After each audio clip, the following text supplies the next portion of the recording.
Imagine, if you will, a journey to a land completely unknown, a realm we'll all enter but know so little about. In Islamic tradition, this place is called the Barzakh, or the life of the grave, and it is a profound, mysterious stage between this world and the hereafter. Today, let's dive into what this journey holds, guided by Islamic teachings, to understand what happens to us after our final breath. The journey to the Barzakh begins with the moment of death.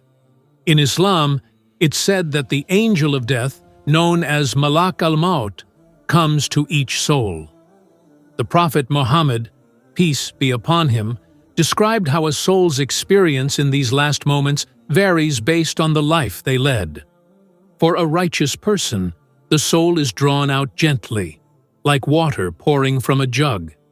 But for the unrighteous, it's said to be torn out like thorns tangled in wet wool. These descriptions highlight the dual nature of our existence, one filled with mercy or challenge depending on our deeds. Barzakh is often translated as the barrier or the veil, a boundary between the world of the living and the hereafter. It is an intermediate world, a temporary state where the soul waits for the day of judgment. The concept of Barzakh in the Quran emphasizes that it's a phase of separation from the physical world, a period when the soul is aware of its surroundings, yet disconnected from the material life it once knew. In Surah Al-Mu'minun 23:99-100, Allah tells us about the barrier between life and death. And behind them is a barrier until the day they are resurrected. This verse indicates that the Barzakh is a realm of waiting and self-awareness, where the soul becomes conscious of its deeds. But this is not an unconscious sleep. It's a state in which the soul experiences the consequences of its actions in ways we might not fully understand in this life. Once in the Barzakh, Islamic teachings explain that each soul undergoes an initial questioning in the grave by two angels, Munkar and Nakir. These angels ask three essential questions: who is your Lord? What is your religion? And who is your prophet? The answers depend not on what we memorized, but on how we lived our lives. The righteous soul, full of belief and trust, responds confidently, finding peace and spaciousness in the grave. The Prophet Muhammad, peace be upon him, mentioned that for the righteous, the grave is a garden from the gardens of paradise, filled with light and a fragrance that brings joy. On the other hand, a soul that lived in denial or injustice experiences a graver outcome. The Prophet described this state as a pit from the pits of hell, where discomfort and regret are magnified. Imagine the weight of regret for wasted opportunities and the distance from mercy, a feeling we can barely imagine. The way time passes in the Barzakh is unique. Unlike the linear time we experience here, the soul in the grave doesn't perceive time as we do.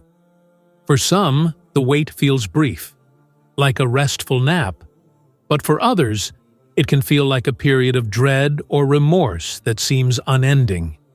This state of waiting, this conscious awareness, offers a moment of self-realization, a look back at life, and an understanding of what's to come. It's as if the soul is suspended between a reflection on the past and a glimpse into the future. While the Barzakh is an intermediate state, it also provides the soul with a glimpse of its ultimate destiny. It's said that the righteous are shown a window toward paradise, filling them with hope and serenity, while others may see a glimpse of torment, which adds to their regret and fear. This preview serves as both a promise and a reminder, deepening the experience of accountability.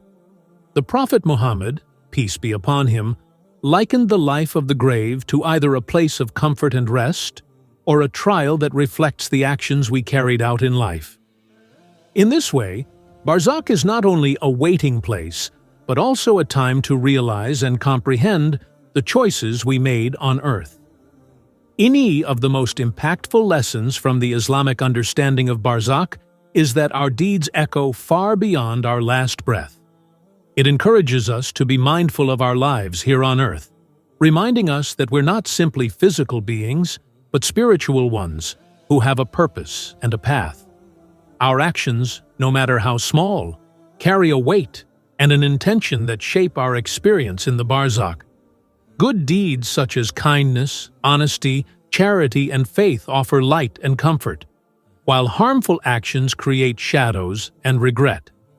It's a reminder that what we cultivate in our lives, the relationships we build, the kindness we show, the acts of worship we commit to, form the essence of our afterlife journey. In Islam, understanding the Barzakh isn't meant to instill fear, but to inspire awareness and purpose. It reminds us that life doesn't end with death. Rather, it's the start of a new chapter. By keeping our lives grounded in faith, good deeds, and compassion, we're not only enhancing our existence here, but also preparing for what awaits. The Barzakh is an enigmatic and mystical part of our journey, a realm we don't fully comprehend but respect deeply. By living with a sense of spiritual awareness, a life centered on kindness, faith, and integrity, we create a path to a peaceful rest in the grave and an inspiring anticipation for what lies beyond. In the end, let us reflect on our lives and actions so that when we enter the Barzakh, we do so with hope and light, knowing we've lived a life that matters, both in this world and the next. If you're enjoying our content and want to see more, don't forget to hit that subscribe button and like this video. Your support helps us grow and reach more people. Also, if you'd like to help us produce even more frequent and high-quality content, consider contributing to us on Patreon. Every little bit helps, and it means the world to us. So, share with your friends, and let's keep this journey going together. Thanks for all your support.